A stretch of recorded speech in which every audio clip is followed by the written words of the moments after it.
Hello, everybody. NC4XL, North Carolina for extreme lovers. Oh, I'm not. Just dumb. Darling old man. Welcome to Parks on the Air. You're a brand new hunter, a brand new member, somebody who got crazy enough to start listening and liking what they're hearing. We wanted to give you some basic answers. Basic answers to a lot of questions that get repeated all the time. And I want to apologize on behalf of some of our keyboard warriors who sometimes make snide remarks or very sharp remarks in answering new people's questions. I used to be a newbie at one time. Now I'm an oldie, but a goodie, I think.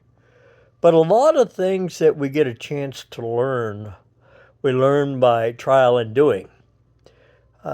I'm sure not many of you go out and buy a brand new radio, and the first thing you do is find the red, connect power to that, find the black, put the ground to that, hook an antenna on, and turn it on, and then try to figure out how to operate it.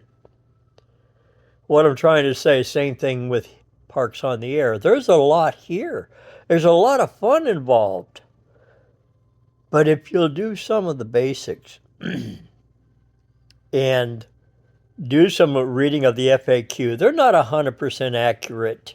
And what I mean that they're not going to answer every question you have, because sometimes on the street type learning works best for you. So what I'm going to do is just try to nail a few of the most common questions that get asked, and sometimes people get sharp in answering you back. But please do take the time to open up the manual on your radio. The book on Parks on the Air. Yeah, the FAQ, frequently asked questions. So here we go. We'll answer some that come up quite a bit. And nobody's asked me to do this. I'm sticking my nose in, so if I offend you, I apologize. I don't mean to be. But I would really like to see more of us do positive things for future members joining in the ranks of a hunter or an activator. Now, based on that, you're a hunter. That means you get a chance to work all the different activators in all the different parks. In the United States, there's over 11,000 parks. Overall, there's over 53,000 parks at present. So there's a lot out there for you to chase pending propagation. Hunters, you do not submit a log. That is done by the activator. Hunters, so let's do it again. You do not submit a log. You keep a log at your own home on your QRZ or N3FJP or whatever logging program that you should use at your house. But you keep it there. You don't do anything with it, hunters. Only the activators upload the logs for you, the hunter, to get the credit. Simple as that. I go out and I'm in a twofer, and when I get my logs done, I upload them to POTA, Parks on the Air. When you click on the tab on the left-hand side that says My Hunter's Log,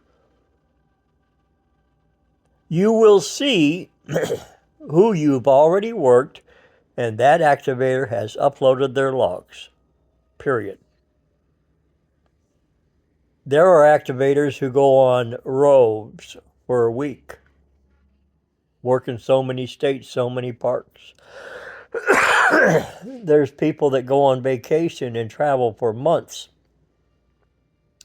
And due to poor internet services, they wait till they get back to where they're at an area where they can sit down and do all the logs and get them uploaded. So, brand new hunters, don't worry about it. There's too much fun to have worrying at the beginning about logs. Just go out and have fun. What do I mean by fun? Every activator you see on the spotting page, if you can work them, go work them. Now, for you hunters who have never been out on an activation, it cost them gas. It cost them different types of equipment. It cost them headaches getting lost in the wood, flat tires. It cost them Skin So Soft or bug spray. Oh, let's talk about the backup antennas or multiple antennas. Our activators do an awful lot for us, and they have a lot of fun doing it. They test out equipment, and if anybody should ever ask you what that old man's doing out there, I'm testing out my emergency communications abilities to set up in 15 minutes or so an HF and provide communication for catastrophe, a major accident or a storm or whatever, and be able to do it just like you hunters. Just like you hunters should be able to provide emergency communications if you're sitting at the house and you have an antenna or beam that you can rotate and you can get in and take as net control or relay to try to help and provide a service to our local communities, especially during catastrophic circumstances. So I stress that because yes, it's a hobby, yes, it's fun, but there is a serious side of it too. And for those of you that are brand new, you're probably saying that'll never happen. You don't know that. There's already a couple individuals so noted that are POTA Parks on the Air people who provided emergency communications for individuals who were in harm's way and were contacted on the air and were able to provide the medical attention and so forth for that party who could not get to. That does happen. So that's another part of our fun that we do. The map that you see when you go to click on it, it's going to show all these yellow dots. Yellow dots are a point of the almost like center of that particular park. Now, hunters, here, this is very important. If you want to go out and activate all of your equipment, that means your radio, your antenna, your power, everything must be inside the park. You can't have the antenna inside the park and you're sitting on the other side of the lock gate. Did you hear that? Lock gate. And say that you're activating the park.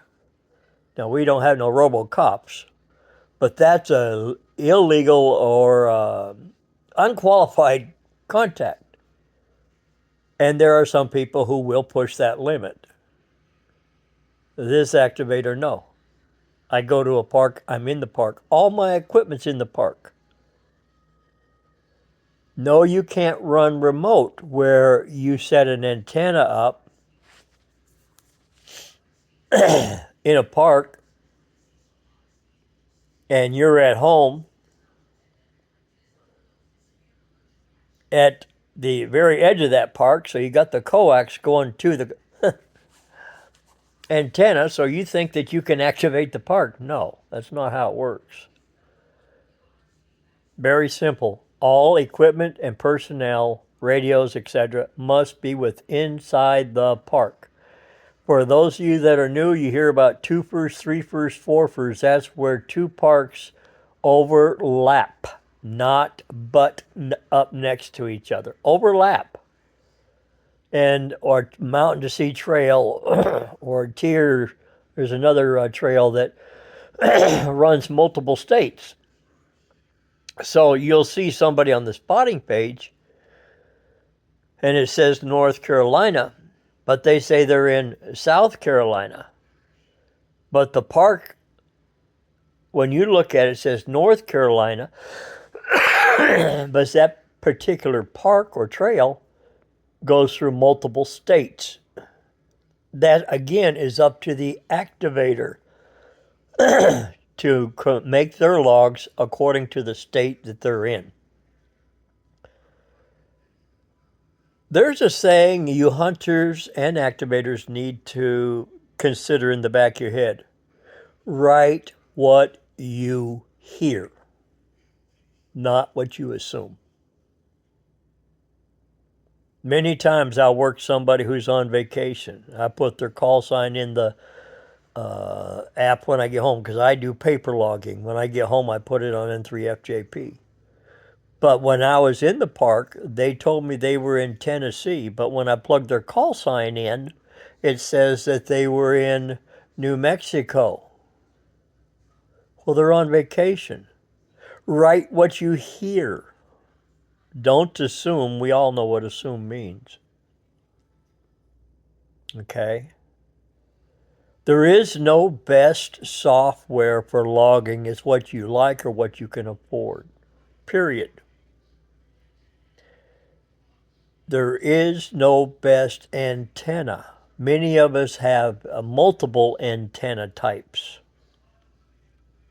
Okay? So, and I have a personal friend that makes antennas, but I'm not going to say his is the best in the world. I have another gentleman friend, a friend that sells parts of antennas, but I'm not going to promote his to be best in the world because both of those parties, and I haven't hit a third one that runs the Eagle One all the time, because it all depends on what you can afford, what you're willing to spend, and the other element is the type of usage you're going to have. Me, I'm a tree up wire in a tree type. Although I do use verticals, I do use ham sticks, I do use the ATOS on the car. It makes a difference of the surroundings where you're going to operate out of. Old saying, two is one, one is none. That's why I take two antennas, because if I break one, I got a backup. Why do I take two batteries? Because if one goes down, I got a backup. That's me. You don't have to be like me. You be you. Very simple. You be you as an activator. Every activator has their own styles, Hunter. So when you're trying to work them and you can't figure out why, they're just taking one at a time because that's what they want to do. So don't get mad at them. They might be on a laptop. They might want to log that way. And they like to see the name pop up because they want to take the time and call you and address you by your surname. That's what they want to do. It's their activation. Go with their flow and you'll do just fine. Have fun with it. You're new. If you get a chance, I have some videos on awards, on the awards page. Go through and look at them. Or go there, click on the word awards and start just nosying around. Look, you're not going to damage anything. There's a lot of things that you can see there. It's called a PDF once you achieve an award. If you right-click it, you can download that award. Now, hunters and brand new people, and you see that you got something and you didn't know you got something, and how do I get it?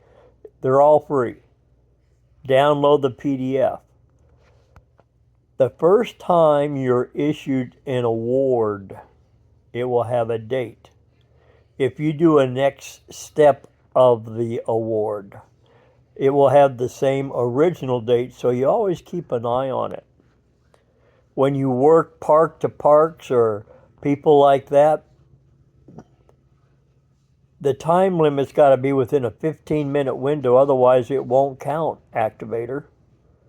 And if you're on the wrong band, it won't count, activator. And I point myself because this old man's done it. I forgot to write the frequency down where I was at, what band I was on. And it'll happen. It's okay. It's all fun. This is a hobby. We appreciate all new people. When you go out to a park, do some research and just look at the maps to see where they'll take you before you realize you're not in that park, you're in another park. Very simply, if you're an activator or thinking about activating, we're in their property. And if you go to a park that says no wires in the sky, no spikes in the ground, abide by their rules. It may agitate you because they put a stop to what you had planned on, but it could put a stop to anybody with parks on the air going there. And that's a touchy subject. But the reality is there's rules and regulations that we all must follow in different areas. And some organizations say no to amateur radio. I'm very fortunate that we are blessed with 99% not having an issue. Okay? For you hunters wanting to be an activator, very simple. You don't have to spot. You don't have to do the pileups. Here's the secret. You go to that POTA Park entity that's close by you that you didn't realize. And you know it's because it's got a POTA number on it. But you want to activate it. But nobody around you does activations. Very simple. Here's what you do. You go to the park. You set up your antenna system. You get comfortable. You hopefully have internet so you can watch the spotting page. Now, your job, if you so choose to do this, go to the spotting page and start chasing all the parks that are being activated. And when you find one and it's loud enough where you feel you can work it, do park to park, NC4XL. Don't do park to park. Do park to park, NC4XL, your call sign. That's more professional and more likely they're going to hear the park to park as a standard. We all listen for it as activators. But the part of the call sign is what we're going to pinpoint because several people will do park to park at one time. And I've activated a park just off of park to parks and I wasn't on the air 20 minutes. It's very easy to do. You don't have to call for CQ POTA. And you don't have to be involved in big pileups. The second thing, if you want to activate a park and you want some of the pileups, turn your power down to 5 watts. Turn it to 10 watts. You'll be surprised what you can do with QRP. But that's just another way to go out and get your feet wet. Now, let's say you go out and you do a park and you get 8 contacts. Should I send them in? You bet you should. There's 8 other people that are dependent upon you for their logs to grow up or move up. It might take them from one level in achievement to another level. And you didn't fail. You did not fail. Get that out of your head. It's just another opportunity to become more successful getting past 10. Okay?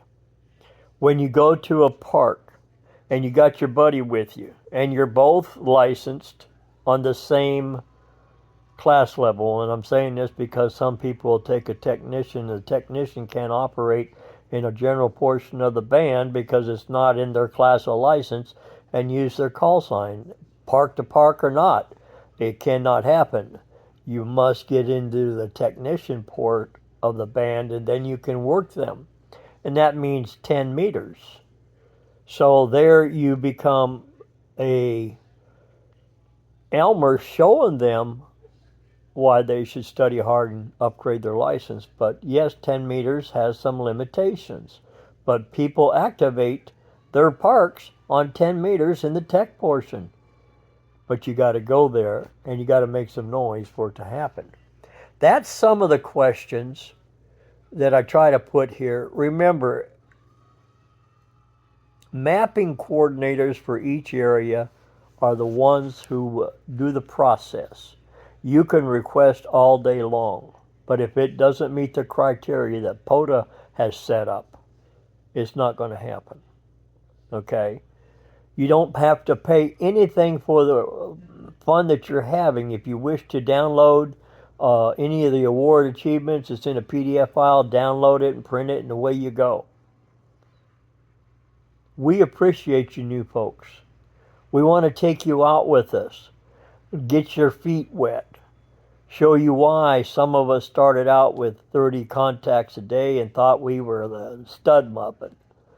And now we run 100 contacts a day or better.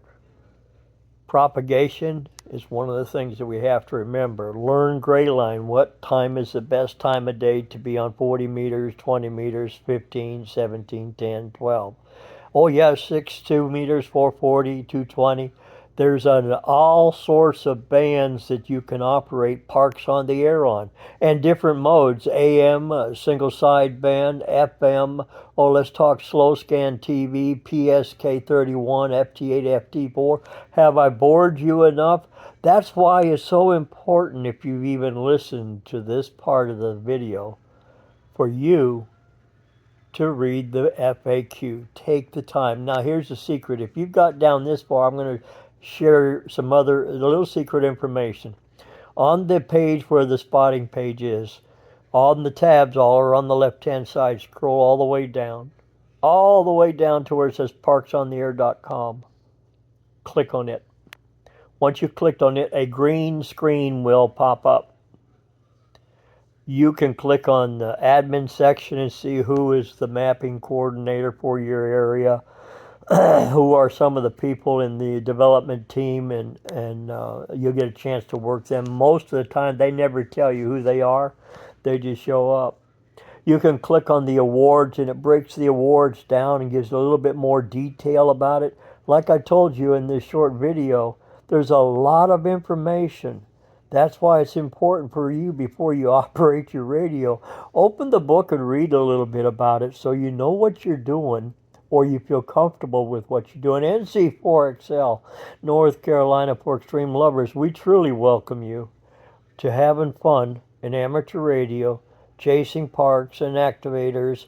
And if you follow through some of my other videos, you'll find that there's a lot of free information. I'm not asking you to like it or subscribe. I don't work that way. If you like what you see, that's good. If you don't, you go the other way. We do understand, man.